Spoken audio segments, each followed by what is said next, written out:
Hi, myself Dr. Apurva Sahu and I am an orthodontist, a braces and a aligner specialist.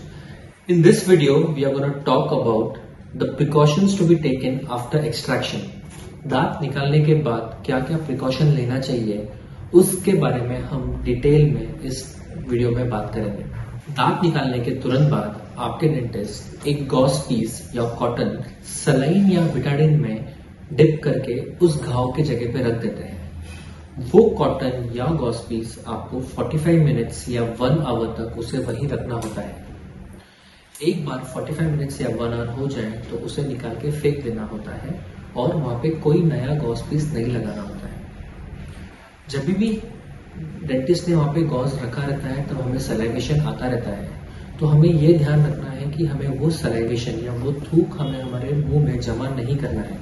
उसे हमें हर 10 second 15 second में उसे अंदर लेते रहना है। कभी कभी क्या होता है, डर के मारे हम उसे जब गॉज रखा रहता है तो हम सलाइवेशन अंदर नहीं लेते हैं, तो फिर पूरा सलाइवा मुंह में भर जाता है। जब इतने सारे सलाइवा या इतने सारे थूक में जब थोड़ा भी अगर खून लग जाए तो वो पूरा सलाइवा हमारा लाल कलर का हो जाता है। और जब वो बाय चांस हम अगर ड्रूल होने लग जाए, अगर हमारे होठों के यहाँ से अगर निकलने लग जाए तो हमें डर लगता है कि अरे ये तो खून तो नहीं निकल रहा है ना। इसीलिए हमें हर 10 से 15 सेकेंड में हमें हमारा स्पिट अंदर लेते रहना है। 45 मिनट्स या 1 घंटे बाद जब जो भी आपके डेंटिस्ट ने आपको रेकमेंड किया है वो कॉटन का गॉस पीस निकालने के बाद आपको वहां पे कोई नया गॉस पीस नहीं लगाना है। ठीक है, 2 से 3 बहुत इंपॉर्टेंट आपके इंस्ट्रक्शंस होते हैं जो आपको फॉलो करना ही है। सबसे इंपॉर्टेंट होता है फर्स्ट 24 आवर्स, पहले 24 घंटा आपको बाहर कुछ भी नहीं थूकना है। जो भी आपको स्पिट आ रहा है वो आपको अंदर ही लेते रहना है। पहले 24 घंटे में आपको कुछ भी गर्म, कड़क या तीखा नहीं खाना है। जो भी आप खाएंगे उसे ठंडा करके खाना है। जैसे ही आपने कॉटन का गॉस पीस निकाल दिया है, आप वहां पे आइस का पैक लगा सकते हैं। आइस पैक लगाने का सबसे इम्पोर्टेंट फायदा ये होता है कि जब भी हम आइस पैक लगाते हैं तो जो हमें स्वेलिंग होने के चांसेस होते हैं वो थोड़े कम हो जाते हैं, क्योंकि आइस पैक लगाने से स्वेलिंग कंट्रोल में आ जाता है।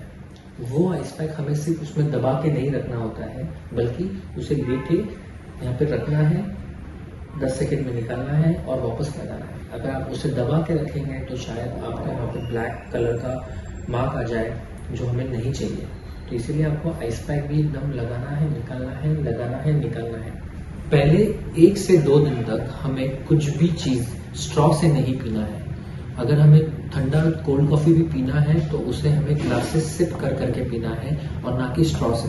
कोई भी नेगेटिव प्रेशर जिससे हमारा ब्लड का क्लॉट निकलने का चांस होता है उसे हमें अवॉइड करना है। तो जब हम स्ट्रॉ से कुछ उसे सक करेंगे तो फिर हमारा ब्लड क्लॉट निकलने का चांस बढ़ जाता है। उसी तरह से हमें बहुत जोर से नोज को साफ नहीं करना है और हमें स्पिट भी नहीं करना है। तो ये सब रीजन होता है कि हम लोग बोलते हैं कि हमें स्पिट नहीं करना चाहिए। ब्रशिंग, क्या हमें ब्रश करना चाहिए और अगर करना है तो कैसे करना चाहिए? तो ब्रशिंग डेफिनेटली हमें करना है, लेकिन 24 घंटे बाद। पहले 24 घंटा तो हमें कुछ भी बाहर थूकना नहीं है। तो जब भी आप ब्रश करेंगे, समझिए अगर हमने लेफ्ट साइड का दांत निकाला है तो आप आपके राइट साइड से नॉर्मल ब्रशिंग कर सकते हैं। और 24 घंटे की बात कर रहा हूँ मैं कि 24 घंटे के बाद आप ब्रश आराम से कर सकते हैं। और जिस तरह से दांत निकाला गया है उस एरिया को आप ज़्यादा टच जोर से ना कीजिए। 24 घंटे के बाद हम आधे गिलास गुनगुने पानी में थोड़ा नमक और हल्दी डाल के कुल्ला कर सकते हैं, लेकिन पहले 24 आवर्स में बिल्कुल भी नहीं करना है। Smoking and drinking is absolutely a no no. अगर हम लोगों ने स्मोक किया या अगर आपके फ्रेंड्स स्मोक कर रहे हैं और अगर आप वहाँ रुके हैं तो भी वो स्मोक की वजह से वहाँ पे जो हमारा हील होने का जो प्रोसेस होता है वो पॉज हो जाता है। और अगर हीलिंग रुक गया तो हमें बहुत सीवियर पेन होने का चांस होता है। जो भी हमें हमारे डॉक्टर्स ने मेडिकेशन दिए हैं, हमें उस मेडिकेशन को अपने डॉक्टर के प्रिस्क्रिप्शन के हिसाब से लेना होता है।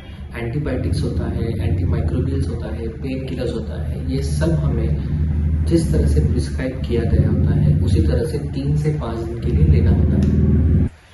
क्या हमें एक्सरसाइज करना अलाउड है?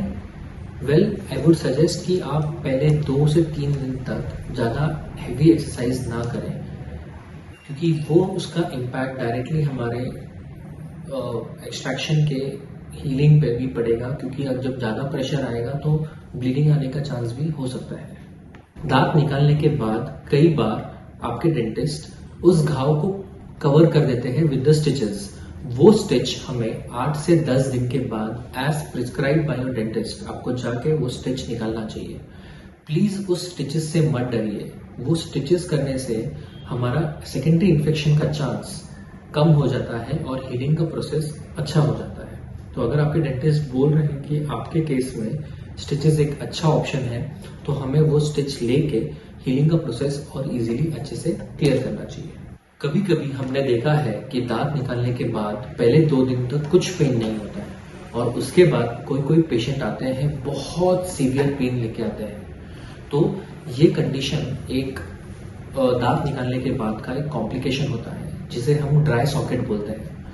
ये ड्राई सॉकेट होने का सबसे मेन रीजन क्या होता है कि जो हमारा खून का जो क्लॉट जो जमा होता है जब हम दांत निकालते हैं, वो स्पिट करने से या थूकने से या ब्रशिंग के टाइम पे अगर वो ब्लड का क्लॉट निकल जाए तो हमें ये ड्राई सॉकेट होने का चांस होता है। ड्राई सॉकेट मतलब आपका हीलिंग प्रोसेस स्टॉप हो जाना। उस वजह से वहाँ पे बहुत सीवियर पेन होने का चांस होता है। उस समय आपको आपके डेंटिस्ट के पास जाके वहाँ पे कोई मेडिकेशन प्लेस करना होता है, जो आपका डेंटिस्ट आपको बताएगा।